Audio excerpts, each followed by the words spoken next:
A composite facelift is the most complete, comprehensive rejuvenation procedure that is done on the face.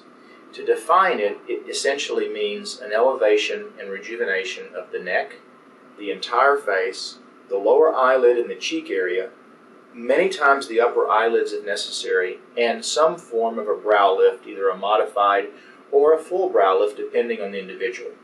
It's a procedure that's done all in one setting, and although you can do components of the face at different settings over different years, many people age more naturally by rejuvenating the entire face at the same time. The difference of other procedures and a composite facelift is essentially that the lower eyelid cheek lift is a part of the procedure, and the elevation of the cheek is in a vertical medial direction, which adds significant rejuvenation and balance to the face. Instead of the face just being pulled in one direction, although the vertical direction is the correct direction, you're also balancing this pull with a pull of the cheek and the eye in a medial direction. It's a dramatic, significant difference over traditional facelifts. So, a composite facelift is one that will take at least one night in the surgical center or hospital to recover from.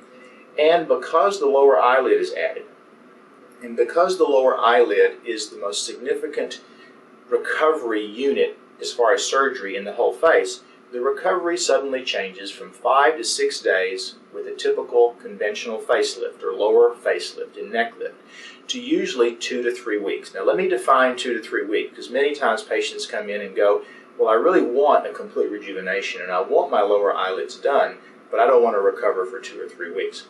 The recovery is not 2 to 3 weeks in pain or in bed. It's immediately the day of surgery, you're up and around, and the next day you're up and around. It's just that your eyes in a social interaction will need some time before they look natural enough that people won't know you had it done. Why is that?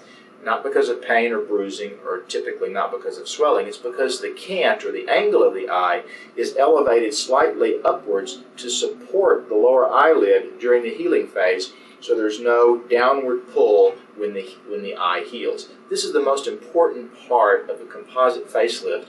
The lower eyelid procedure needs to be discussed and reviewed with the patient, because this is the one part that separates it from other facelift techniques, yet it is the single part that gives the most natural and long-lasting result.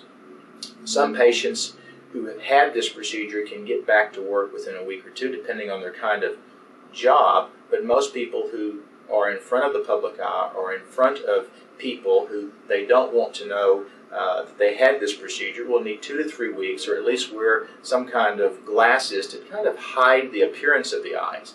Again, it's the kind of procedure that takes a significant amount of thought on the patient's part, but the overall result is significant, long-lasting, and natural.